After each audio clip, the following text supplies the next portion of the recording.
This is Gemara in Kesubos, Daf Mem Gimel. We're holding about 8 lines from the bottom.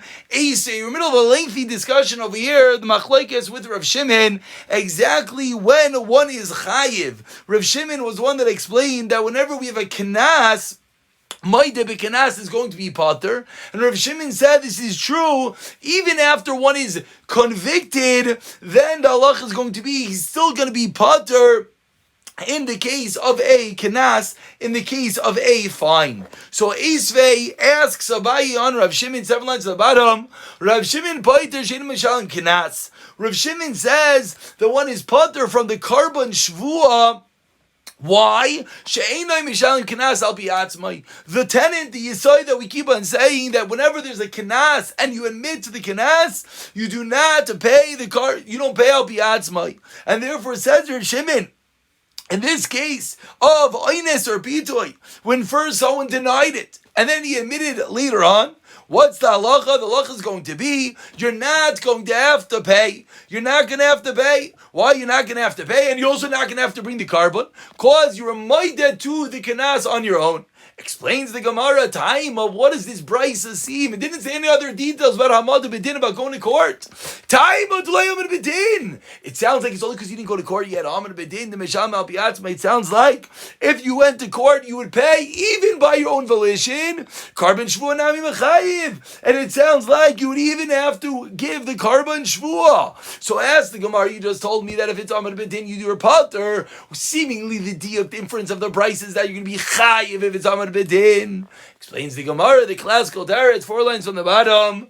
Rav Shimon l'tveim the Rabbanon Karmelu. Rav Shimon is talking to the Rabbanon. L'didi, says Rav Shimon, I go absolute. I hold Afal Gav the Amad B'din 100% all the way. Still Rachmane Batre, the Torah Batzu me v'chichesh, from the fact that the pasuk says v'chichesh, that he lies, which teaches us that only if it's not kanas you're chayiv, but if it's kanas you're going to be pater. Rav Shimon says to the Rabban, according to you, you should at least admit to me, if it wasn't Amad B'din, in that case you should admit chikatava, kenasakatava. In that case, you should at least admit that in the case when the father demands and he says that you are ma'oines or mafata, my daughter, then in that case, what's the father asking for? He's asking for the kanas. He's asking for the kanas. Rav Shimon says to the Chachamim, in that case you shall at least admit to me,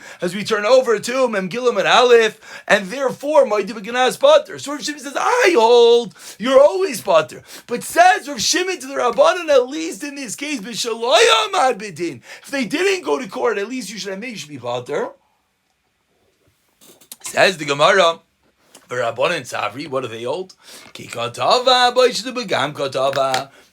Says the Gemara, what do the Chachamim hold? Remember, there are 3 things potentially that we're discussing. There's the Kanas, there's the Baishes, and there's the Pagam. So Rav Shimon's asking, you're asking for Kanas, so it should be Maitiv a Kanas Bater. Say the Chachamim, what do you mean? There's also the humiliation and depreciation, the Baishes and the Pagam. And that's Mamayna, that's your chayiv. Says the Gemara, after the whole lengthy discussion from yesterday, we finally get to the meat and potatoes, the crux of the matter. 2 lines down, what is the machlokes? Amar Papa, Rav Shimon Savar lo shaving and shmidi the kids, v'tavi midi the kids. You know what's going on over here? How do we view when the father says, you were ma'anes, you were mefati, you were seduced, you forcibly violated Biti, my daughter? What is the father asking for? It says, Rav Shimon, you have a set amount, you have a kanas, 50 shekel. You're going to go for the kanas. No person in the right mind, says Rav Shimon, is going to leave the kanas and go and ask for something which is not a set amount, like the Baishes and Began. But the Rabbanan Zavri, the opposite. No one's going to go and ask for something that if he's maida, he's going to be pater. No one's going to leave something that if he's mighty, he's not pater, and ask for something like kinas, in which he can be mighty for. So a fundamental difference between the Rabbanan and Rav Shimon is how do we view the claim of the father? Is the father asking for at least a set amount of money, says Rav Shimon, the kinas, or is the father asking for something that the guy cannot admit? The Baishes and Begam, says the Rabbanan. Now we begin a new discussion, 6 lines down. A daughter who is being supported by the estate, by the brothers, from the estate of the father, where do her earnings go to normally? If the father's alive, her earnings go to her father. What happens when she's being supported from the estate? The brothers are supporting her. Where do her earnings go to? Her mais yodel lemi b'makamav kaimi. Are the brothers taking the place alamdish shayla of the father? Ma'asa mais yodel la'avach and mais yodel la'ach, and go straight to the brother like it would go to the father. Hoidel malay dami lav. Why? The father is giving from his own pocket. But over here, the brother, they're not giving their own pocket, they're giving the father's estate. So fundamental Shiloh, when this daughter is being supported by the brothers from the estate, where do her earnings go to? So Amar Lei responded to Ravina, Rav Avina, Tinitua, we have a Mishnah. Almana Nizayin Nichli Yisayimim, and Almana, a very similar case. A woman without her husband, where does she get supported from? The property of the Yisayimim. Omaisi Adesh Elam, and her earnings go to them. So we think it's a raya. So to over here, this girl, just like she gets supported, her earnings will go to the brothers. Says the Gemara, what's the raya? Mi dami. Almanasa, he went on, Almana Loi Nichle Baravacha. By the Almana, he does not want that she profits at the expense of the other children. A man wants that his wife's earnings go to his children. But Bita, his daughter, Nichle Baravacha, he's happy that the daughter gets her own earnings. Now, of course, we don't know yet what the svar is. Let's let the Gemara develop itself. Says the Gemara, it sounds like a man prefers his daughter over his wife. It sounds like the earnings of the daughter he's happy for her to get, but the earnings of his wife he's not happy for her to get. Of course, it's all after his decease. Says that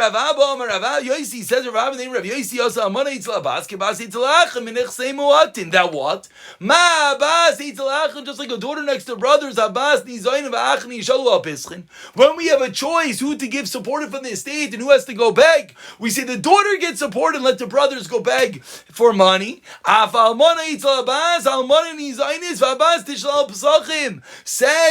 Rav Abba Rav Yosi that if we have the almana versus the bas, we have the widow versus the daughter, mamish our case. Who takes precedent? He says the almana gets fed from the estate and the daughter should go begging. So from here it seems, who does the deceased husband favor? He favors his almana and not his daughter.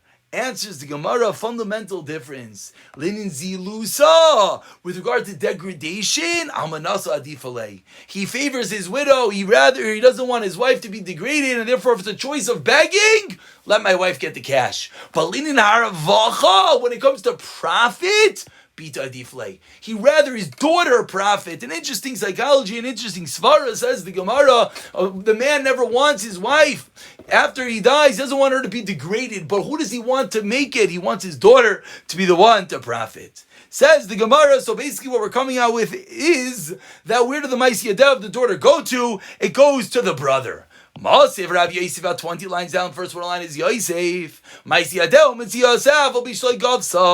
Her earnings, and that which she finds, even though it was not collected, says our Mishnah, Mesav Arein Shalach, and it goes to the brothers. But what does it seem? It sounds like only the earnings, only that which she found while the father was alive. But it sounds like that which she made after the death, it goes to herself.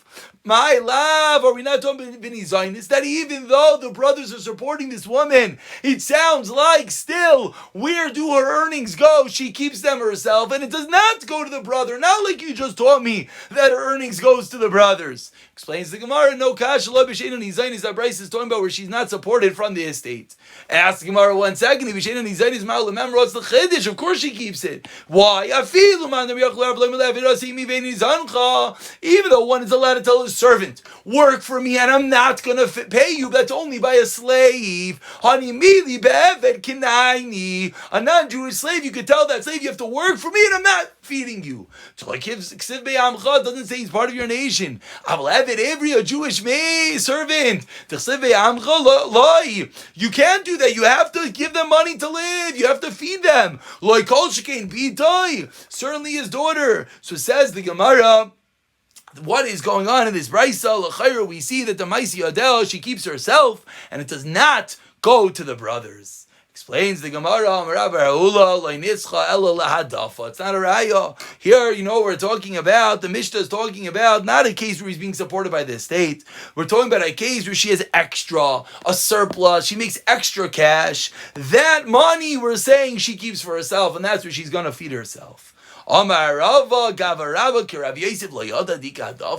understand. That was such a pashut teretz. You didn't know that they were talking about the excess money. I'll give you another pshat. Rav Yosef Masnisan Gufei Kashale. The Mishnah itself. This was something that we read the Mishnah yesterday. We pointed out that the reading is not so simple. Rav Yosef himself said the Mishnah is not pashut. Tikatani Mais Yodam Mitziyasa. It says her earnings and that which she finds. Apple Beach like golf, even though it's not collected. Mitziyasa. Miman Gavye. What in the world's going on over here? What does it mean that she's collecting a mitziyah? A mitziyah is inherently something you find. You don't collect a mitziyah. The Mishnah must mean as follows. Kim mitziyasa. The Mishnah must mean that her earnings are like that which she finds. When she finds something in life from the father, goes to the father, but afterwards she keeps it. A beautiful raya that after the death of the father, it does not go to the brothers, but rather it's kept by herself. And this is Bashtas even when the brothers are supporting her. It marnami, a right to this, Amar Rav Yudah, Amar Rav, Basan Izayis Menachem, explicit, a daughter is supported by the brothers, Maisi Adel, La'atzma. Amar Rav Kana, my time, Dechsiv is Nachalta, my Samnu B'nechem Acharechem. The pasuk says that you should keep them in your possession for your children after you inherit them. That the slaves go to the children, but your daughters do not go to your children. That which your daughters make, they keep for themselves. Magid, the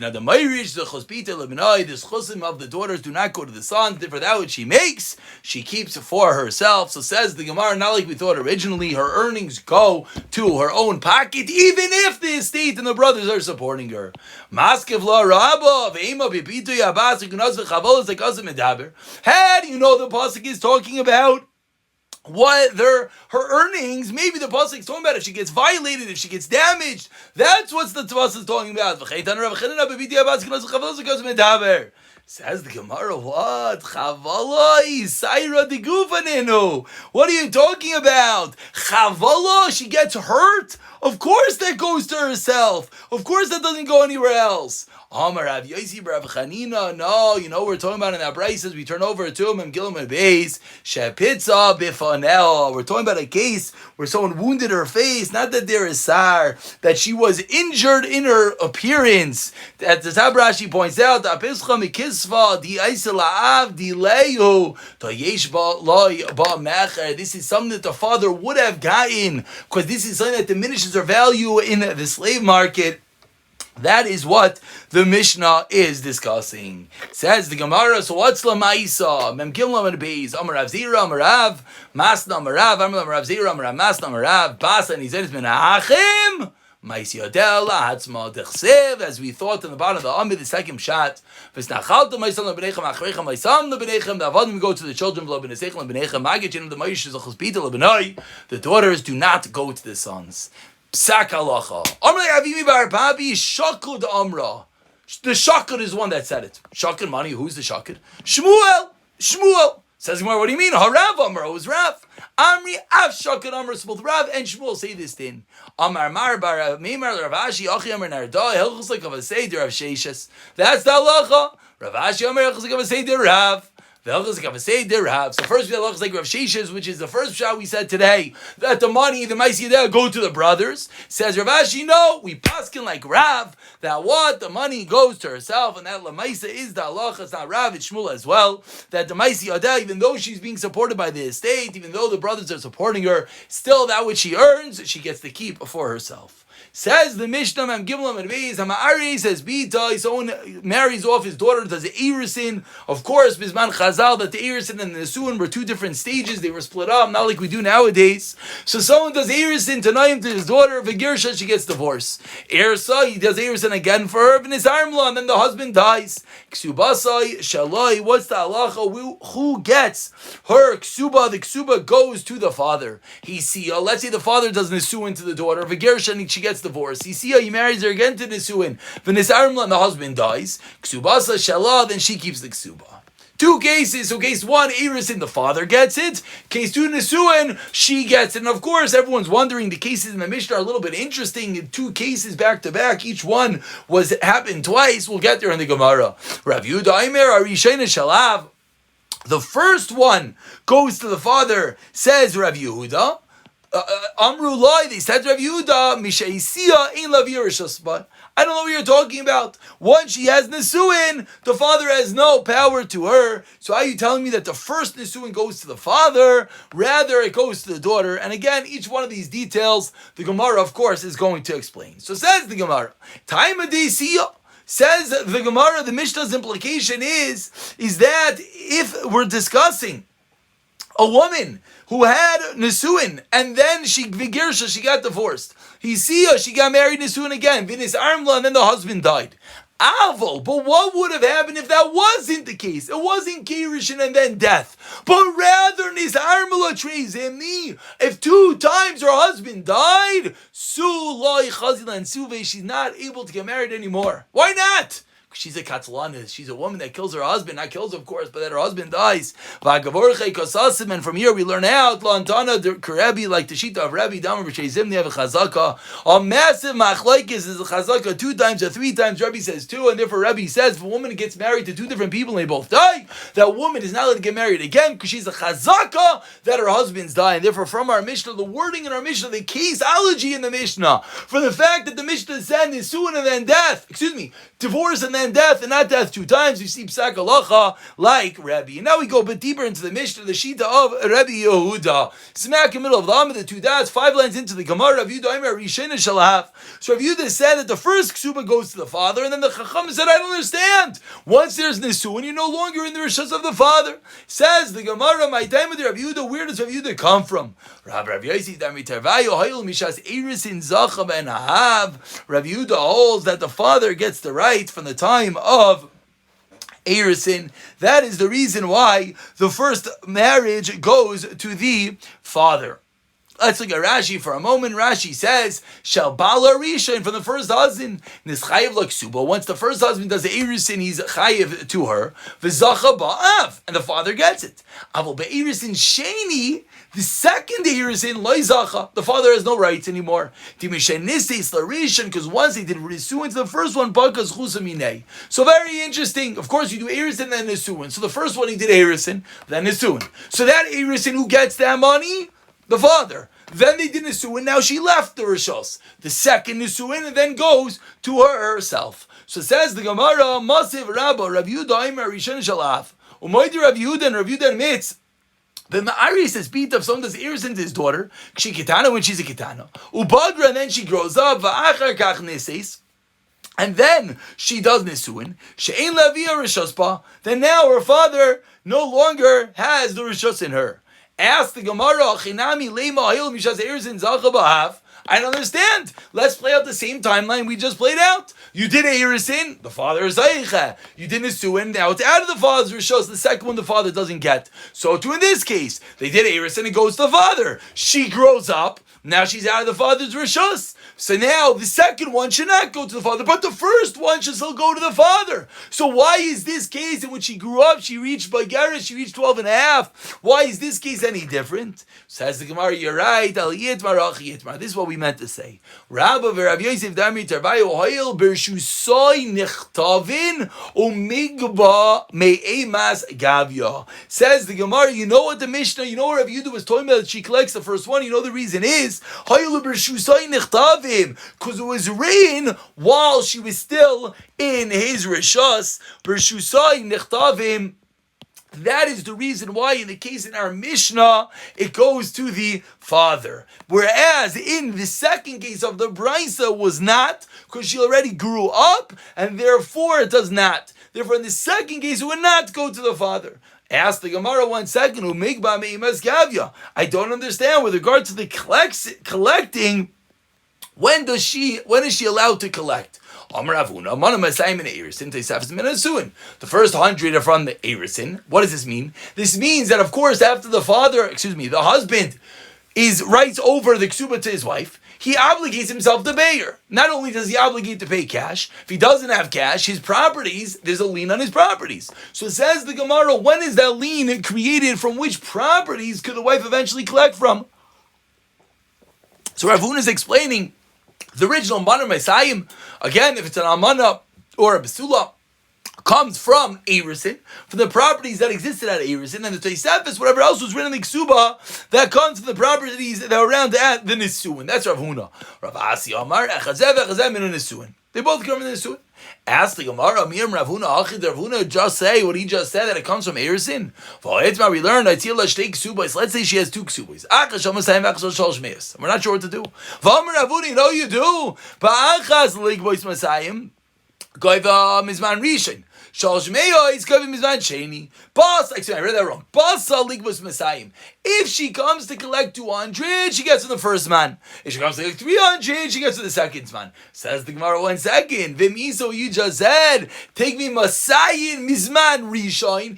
Even if she comes to collect 300, let her get the first 200 from the Erisin. Uma Mizman Sheni, because Rav Huna just taught us at the Erisin, you're obligated in the Iker of the Ksuba, the extra 200. So even if she comes to collect the 300, she could get 2 from the original time and 100 from the latter time. Says the Gemara, what are you talking about all the time? You think she's going to collect 500 because she has 2 documents, one saying 200, one saying 300? Of course not. Kula Masayim Mizman Rishon Tlas Mea Mizman Sheni. There are 2 different things. First he wrote 200 and then he added on an extra 100. That's part of the kasha. Do you think she collects 500, 200, and 300? Of course not. Is my time came to because he didn't write. Came to did not write to her. He did not write that I'm adding on the 300 to 200. So rather, what did he mean?